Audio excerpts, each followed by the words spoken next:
Hi friends, so I decided to present this in a different, more direct way, and YouTube said no girl and blocked it. So I'm gonna try and do this in a little bit more of an indirect way. I'm gonna put the puzzle pieces on the table and you can choose to leave them on the table, knock them off the table, or put the puzzle together.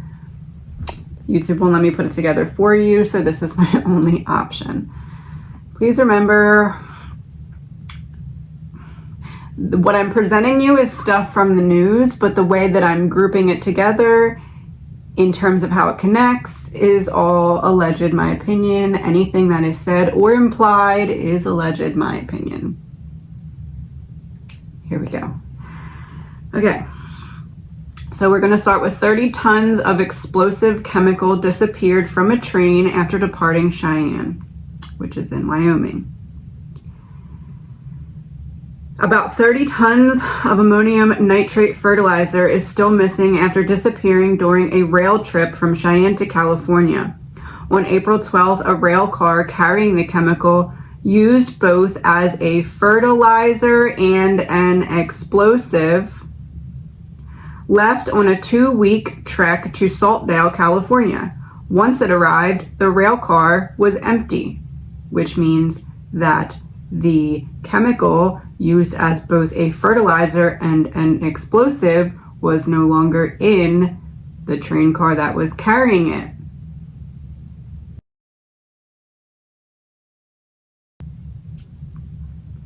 Officials are early in their investigation, but the leading theory is the disappearance resulted from a leak and there is no indication the material was stolen.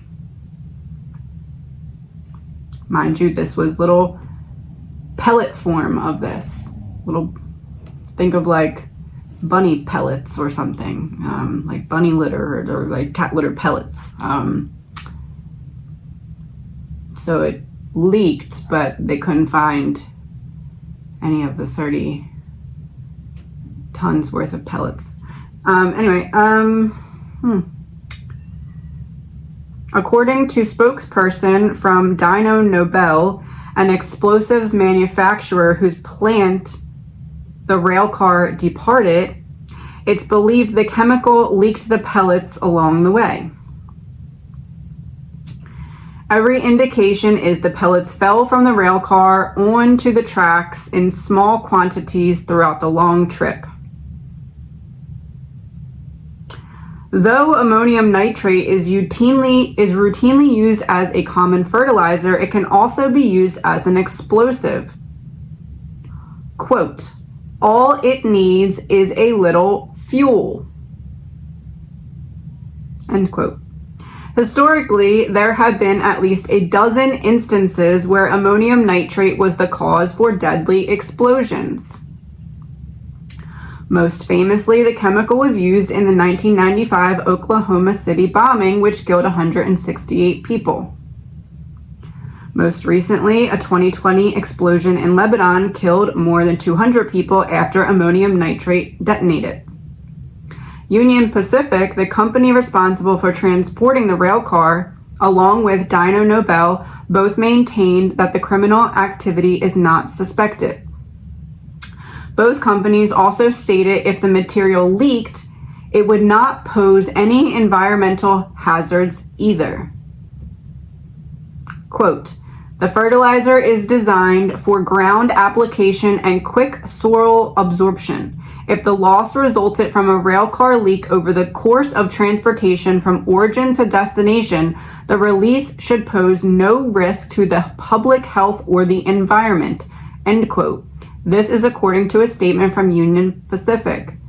Wow, that's really convenient. Anyway, Dyno Nobel also stated that the seals were intact before leaving Cheyenne and after arriving in Saltdale. So the seals were intact before leaving, and the seals were intact when arriving. That's what they're saying. According to Dyno Nobel, the rail car at issue was sealed when it left the Cheyenne facility, and the seals were still intact when it arrived in Saltdale. The rail car was also observed after departure in the railroad's Cheyenne yard with the seals intact and no sign of any leaks. So this is just my little piece of opinion. These people who are carrying stuff that can cause explosions, big explosions, right? And they're in charge of carrying tons, 30 tons, let's say, of this through places where there's citizens, right? So they're going near places where there's civilian life, right? And we're entrusting these people to carry and transport this stuff. But it disappeared and you're not able to find proof of a leak, but nobody stole it. So maybe, I don't know if we should be really trusting these people to transport that if they can't, even after losing 30 tons, can't even explain how it got out. I guess it maybe disappeared from thin air. I guess we're going with that. The aliens took it. Anyway. So that's part one. So think of that as a puzzle piece. Put it on the table. Now we're just going to look at a different puzzle piece. I'm just going to show you the second puzzle piece.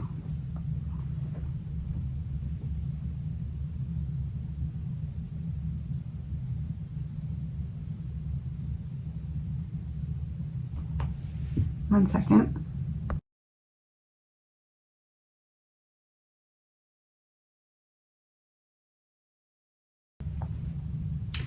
Now let's just say there's some properties of whatever is not being sprayed in the air that act as almost like an accelerant powder when combined with,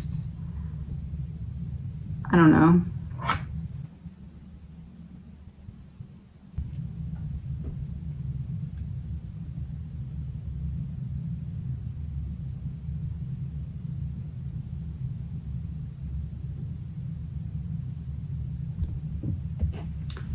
I know we're told to believe that this is normal and necessary,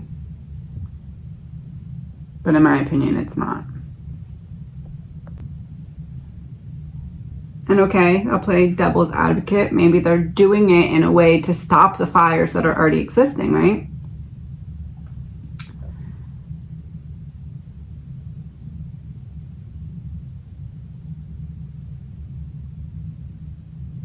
No fire to fire.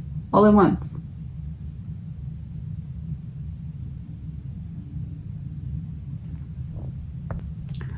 When ammonium nitrate explodes, it can release toxic gases including nitrogen oxides and ammonia gas.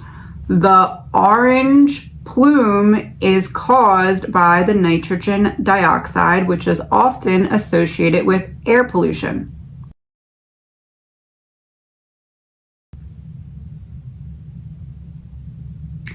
Quote, if there isn't much wind, it could become a danger to the people nearby.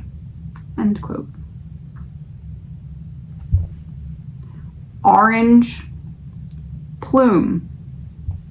We saw these stunning pictures of the orange landscapes all throughout the Northeast, especially in New York.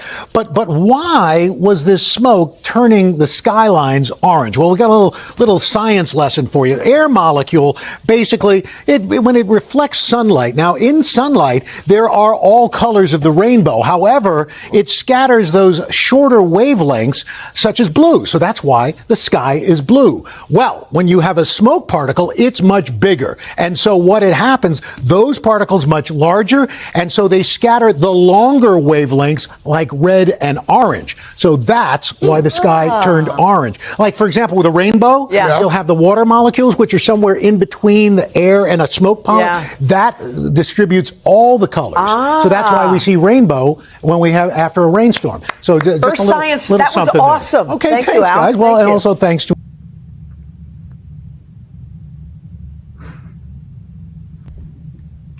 New York City skyline turns orange due to Canada wildfires. Looks a little bit like an orange plume.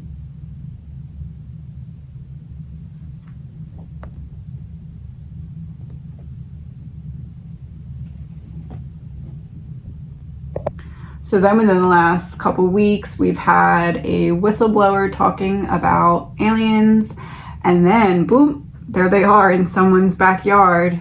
Also, our entire government is just,